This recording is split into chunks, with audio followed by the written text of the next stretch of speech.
Okay, hello guys, I welcome you to our channel Nota Bene Tech on Tube. And currently, as I promised on Twitter, that I will going to do live sessions on YouTube with a chat stream as well. But due to some configuration issues, right now we're not in a position to continue with the sessions, or eventually actually start any session. So the purpose of our coming videos, we have discussed in our tweet that we're going to discuss or read the books on a regular basis, on a weekly basis, or on a regular basis, studying some sort of the research materials and any stuff that is related to related to reading stuff. So in this video, or you can say an extended version of a session, we're going to read a book that is about how to, it is written by Jason West. I still can't speak English, and it's been available over the internet, but the purpose is just to elaborate on the points being discussed in this book, so that we can see where is it is the title is actually right, or what we can get from this book. So I still can't speak English as per as a non-native speaker. My name is actually Hassan bin Tariq, and talking about me, we are non-native speaker, broadly speaking, as an Asian, when you talk about the Asian people. But when we talk about on a gradual and continuous improvement, obviously one must pursue towards excellence in any case whatsoever, and when especially talking about the language. And on a continuous improvement basis, I choose this book, so that we can get any issues or any deficiencies that we may face in speaking English or any other language, broadly speaking. So Jason West, I still can't speak English, talking about the specific book, it's primarily meant to deal with our own social media English course, and finally to speak English in a comfortable manner. So what are it's been discussed in the, let's see, just go through the pages over here in this book. Contents are introduction, why do we talk, how we all learn to speak, the psychology of speaking English, what stops you speaking, and learning how to speak again is the next last section, in which it is method, correction, personalization, transparency, and its case studies are also being provided. The summary of case studies has also been provided, what we think happens, how to plan your personalized English course, your free technological toolkit, meeting English speakers and building learning relationships, getting going, EndNotes, sample lesson, course planners. This is what is all about in this book. So logically speaking, I'll just connect the parts so that we'll able to grasp the whole idea in generally speaking what's been discussed in the book. So we're going to discuss first, I can say, first 5 sections till then we may move ahead and discuss the rest of this section. The book will be completed in 3 full-on sessions of approximately more than, you can say, 20 minutes we can go a full 1 hour session getting all the details on the book, but just dividing into 3 sessions probably would be good. So let's see what we can have on this book.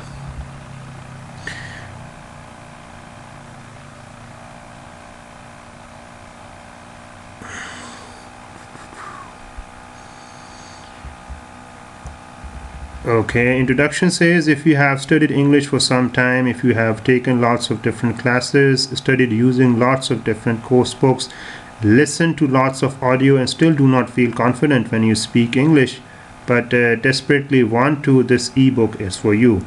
If you use it properly, it should be the last English course you ever need to use. To start building your own special English course now, just go to the page 26 of this manual. English as a second language, teaching and learning has not changed much for decades. That is ESL, English as a second language. The majority of ESL courses are taught in the same way, and millions of hardworking learners still cannot speak English. And sorry to break the news, but I think that this is a huge waste of time, effort and money, and it does not have to be like this. It is a comment by the author. And I even found some academic research that proves that ESL doesn't help you to speak English. In short, educational outcomes measured by way of a dropout, failure, and low achievement on standardized tests all suggest that for some reason ESL learners do not benefit from ESL programming.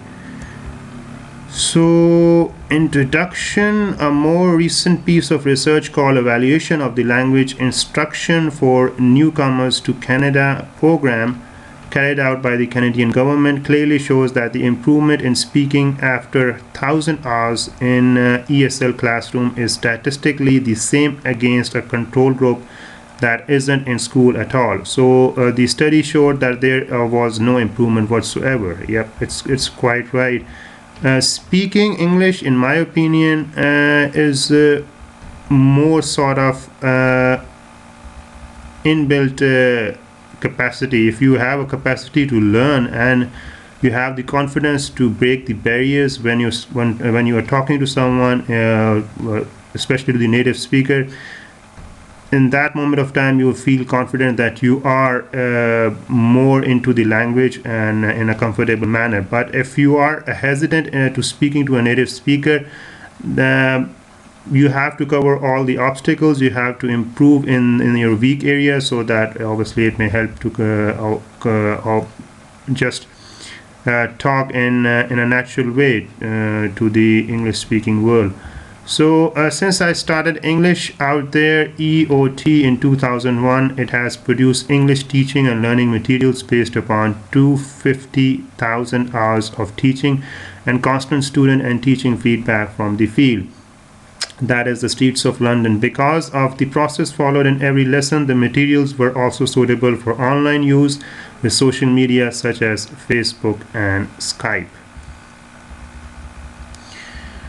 And if you read this manual and follow the instructions accurately and carefully, you will start to become comfortable speaking English. This is not just another marketing claim, it is a fact, and we can prove it with before and after audio case studies.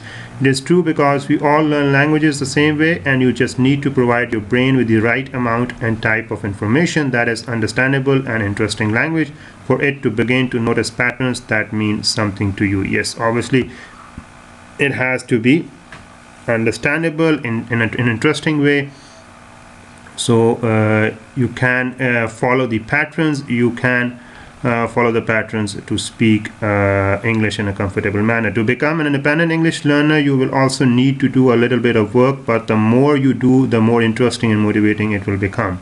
The first 3 or 4 lessons are the hardest. That is when you learn how to learn to speak English. Now, gradually and improving yourself is the bottom line.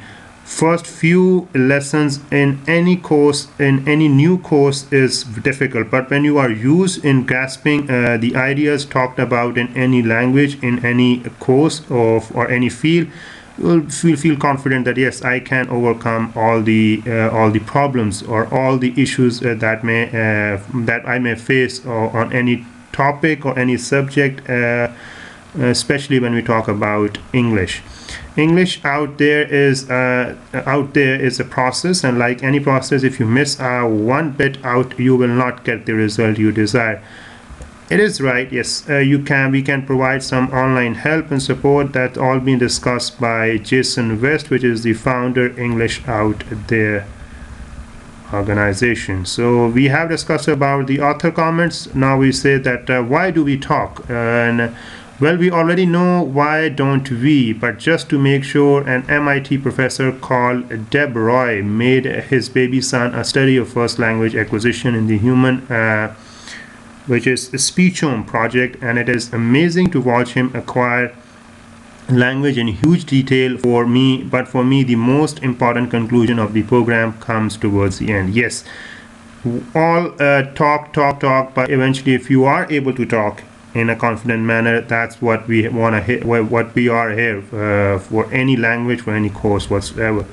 So the final conclusion is that language is a social, real-world inspired phenomena in humans, and this is just what we at English Out There have believed all along, and it is what our courses are based upon. So this is all about his work, how we all learn to speak. A new view of English of language acquisition talks about how infants acquire knowledge or language and how early learning is achieved in a purely social context.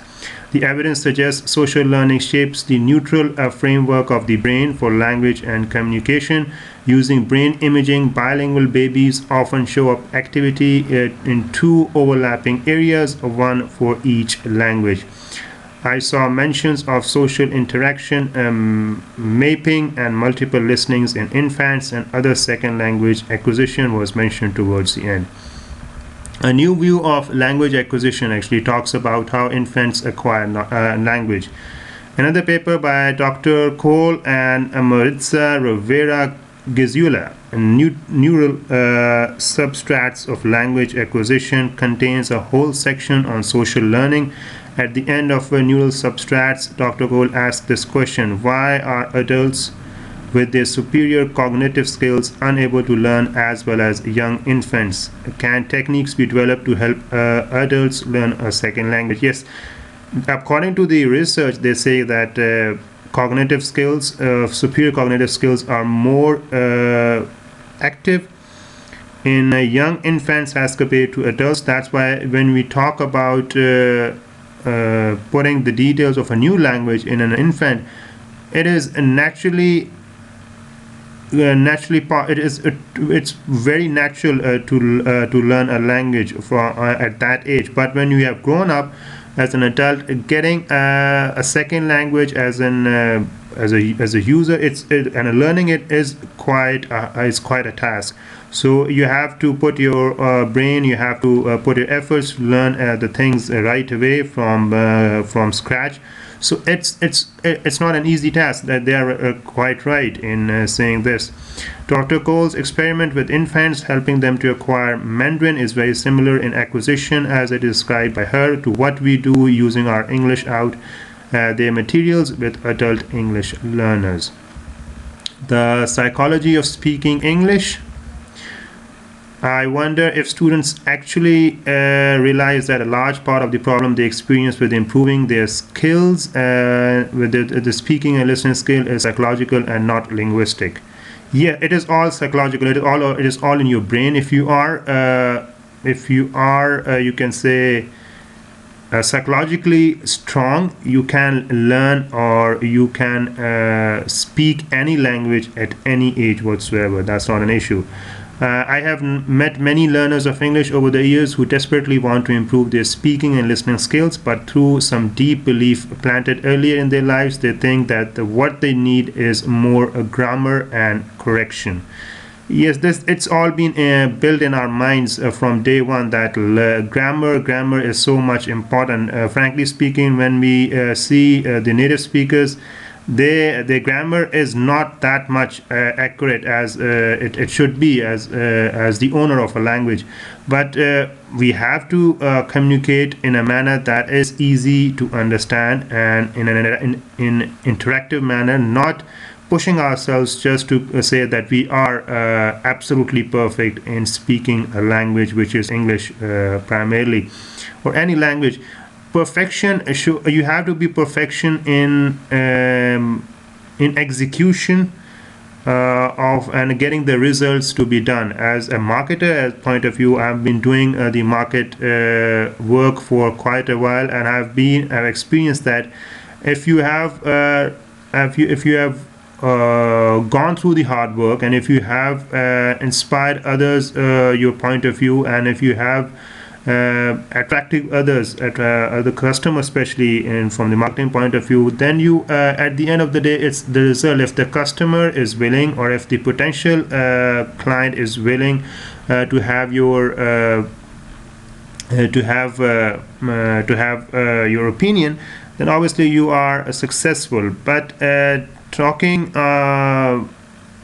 just without any direction, without any hope, obviously it is it just to complete, but just to be perfect in any manner, it's not that fruitful in my opinion. Be fruitful, be perfect, but it varies upon a situation. It varies upon obviously on that specific situation. And this is because of the way educational systems are saying ahead. What the author says, the English language teaching and learning ELT the world over has stuck by a person teaching to test and either completely ignoring the psychology of language learning or failing to integrate psychologically supportive techniques into ELT curricula. So the psychology of language learning is a must. If you are able to get what is about the psychology of learning, then obviously you can learn language of any language. That's not a problem. But you have to grasp what with the psychology of learning a language. If you're not able to, because psychology is altogether a different subject, and it runs side by side in human conduct and human behavior. If a person is psychologically sane, is psychologically good, and obviously he can learn any language in any age, in any sort of scenario, or any sort of a situation. So you have to be psychologically, as I said in this book earlier, you have to be psychologically strong. And what's next? It is an enormous and complex problem that places like China and India are trying to solve at the moment. Both educators and students regularly recommend more of the same in terms of tuition, even though it is not helping to address the speaking issues that clearly exist. Even tuition is not only the solution, because normally what the online tutors do and what the tuition is primarily meant to be is just to deliver the concepts. At the end of the day, according to the World Bank, according to the Oxford University, the definition of an online tuition is to provide or deliver the concepts. That's it. Expecting more from an online tutor is not, you can say, realistic. So the job of the online tutor is just to deliver the concepts, and that's it. And you have to practice by yourself. You have to familiarize and with the concepts provided or delivered to you again and again, so that you may become a master in understanding the concepts. So at its root, I would suggest that the concept of what does and does not make a proper educational program is decided by people who prefer others to follow the path that they themselves followed. Yes, you do not recommend any path that you haven't followed by yourself. That is the point. I'm reading the books is because what we do as a marketing guy, what we do as a marketing guy is where we have to interact with different sort of the projects at all times. So we have to be equipped ourselves with all the marketing needs and all the marketing knowledge. But as far as the education is concerned, it is you have to read all in all by having all the concepts of clearly understood by you and clearly delivered at the end of the day. So that's why the purpose of going through this whole sessions of reading books and also hoping a reply from your end as well, that where we are standing as an entity, because we are hoping to provide some services to our clients. So that's why we are gaining more and more confidence by learning more and more stuff. And this could explain why change is so slow and why awareness and value is so hard to learn for something that is quite different. Think of how many students in China are learning English in school or university. If they genuinely felt that the classes were giving them what they needed, the phenomenon of mute English, millions of learners can read out but not speak English. And English corners, informal speaking practice in parks and public speaking would not exist, and the huge rush to online language exchange and real practice website would not be growing fast. That is the reason, because the purpose of the institutions, the institutions are not playing their part in providing the English courses, or even providing the confidence in speaking English, even though it is not in a correct manner. But imparting or providing that confidence is crucial. So institutions are lacking in that area. They're not providing the confidence. They are providing the curricula to complete the course and to just appear in the examinations. So how many teachers recommend online speaking and learning practice to their students, or the use of structured and pre-taught conversation topics prior to real practice with a fluent or native speaker? If they do recommend it, how should it be done to be effective? So average learning retention rates: by lecture it is 5%, by reading it is 10%, audio visual it is 20%, demonstration it is 30%, discussion group 50%, practice by doing 75%, and teaching others is 90%.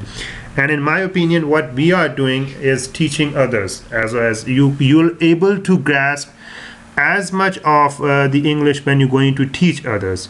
Even though if you are and as a beginner learning by yourself, and we have the purpose of the channel is also to learn in a fast-paced, and to provide what you have learned, and just provide the details to your audience as well. So we are doing the bottom line. It's not a question, but obviously the details are in front of you, and then the paradigm is in front of you, the pyramid is in front of you. And what stops you speaking? This come as a shock to me some time ago, but when I thought about it, I realized that it is just like an actress forgetting her lines on stage, or a footballer missing a vital penalty. Yes, low, medium, high arousal is performance. Obviously, if that's the performance would be maximum, and a medium when the arousal would be medium. The human brain can operate well whilst experiencing high levels of anxiety, even stress. In fact, a little stress is good for performance. I agree. Rugby commentators say that someone is up for it, and really mean that the player is at the optimal level of nervous stimulation to perform at their very best. But it is a delicate path that we all follow when the adrenaline starts to pump. That feeling of nervous anxiety and excitement running through our body is often the difference between doing something well and not doing it properly at all. So it's all about the stress. If you are feeling stressed that I'm not able to get what is being taught, or not able to speak English, then why to worry? The worry is for the improvement. Yes, worry is for getting the things better. But stressing it out just at a point to confirm that you have a point to prove, that's not the ball game that any from the learning perspective. You have to improve. You have to improve gradually. You have to showcase your talents. You have to learn and the things on a gradual and on a regular pace. So but also feeling good that you are improving, you are getting better day by day. So just do it, that's it at the end of the day. However, under stimulation is not the only way you and I can fail to perform. Overstimulation or over anxiety about what we are about to try and do can get so powerful that beyond a certain point our performance drops like a stone and we feel miserably. And we miss the crucial injury time penalty, we lose our temper and get sent off. Or when we are put in the spotlight, we don't speak clearly or forget what to say completely. Yes, you have to be stressful, not that much, not overstimulation of your you can say they already been discussed earlier. You don't have to be over stressful, okay, and so that over flow of the adrenaline at the end of the day. So performance and anxiety goes on side by side. The medium the stress, the more the performance you will have, and obviously keenness towards learning is also the main point. Some scientists even created a law, the Yerkes-Dodson law, which explains the relationship between arousal and performance. Over arousal for a task such as speaking a foreign language without the right mental preparation and support can lead to a complete drop-off in performance and the memory will struggle. Yes, over arousal for a task such as speaking a foreign language without the right mental. Obviously, at the end of the day, psychologically speaking, you have to be strong mentally just to perform and speak a foreign language in a natural way. The anxiety or stress when talking or when trying to speak a second language has another name, which is lethophobic aphasia, which is defined as the failure to speak a new language for fear of making a mistake. Yes, that is why we don't speak a language, because we fear that we will make a mistake. What the hell? We are humans. We are meant to make mistakes, and that's not. And embracing the mistakes and improving on the second time is what we are here as a human. If you are embracing the mistakes, but if you are not improving it, then obviously you are doing the justice for you, to you as well, and also to others. So that's the new term I've just came across, the lethophobic aphasia. That is the fear of speaking a new language. So what can be done about it? How can you improve your ability to speak when you have been afraid to do so? Often, despite years of English tuition and a good ability to read and write the language, the current boom in online language exchange and practice shows that learners are desperate to improve their speaking skills. Look at a forum I found, which is just one example of how Chinese English learners acknowledge the problems they have. I would argue that this is a typical situation in the lives of millions of English learners, and that they are not getting what they really need from conventional English language lessons and materials. I'm biased, of course, but anxiety and stress in fields of activity outside of language learning are commonly and actively managed by mental as physical processes, but in place to help the person to overcome the fear that stops them performing properly. I am telling you that English learners can also be helped, but that the English teaching world has not gone there yet. It is in front of you that anxiety and stress at a minimum level, or to a minimum to low medium level, is fine enough. You can manage that mental stress to learn a language. And I'll end up my session of this book, which is I still can't speak English, as written, and we have discussed some of the points which are which are natural when we talk about learning any language, especially the English. So the author has very pragmatically explained, Jason West, the founder of English Out There, has practically and pragmatically explained us what are the barriers and why we are not good in learning or speaking English primarily. So the programs, ESL programs are there, the institutions are there, but they have failed to give or impart confidence to the new learners, especially outside the English-speaking world. So this is how we can improve ourselves, and talking to a native speaker is a point in a manner that language itself is not being compromised. Talking to a native speaker is not the point, but language itself should not be compromised in any manner whatsoever. So that's why the native speaker, if the native speaker is good enough in reading, will hope that yes, the non-native will and should speak to that level that should not compromise the language itself. So that's the point. We should not compromise the language, the accent, the delivery, the pauses, the break, and all that is the nitty-gritty of speaking any language. You can improve, and gradually that's not an issue. You are not you have not actually equipped yourself from the womb of your mother, frankly speaking, to get all the details to be right.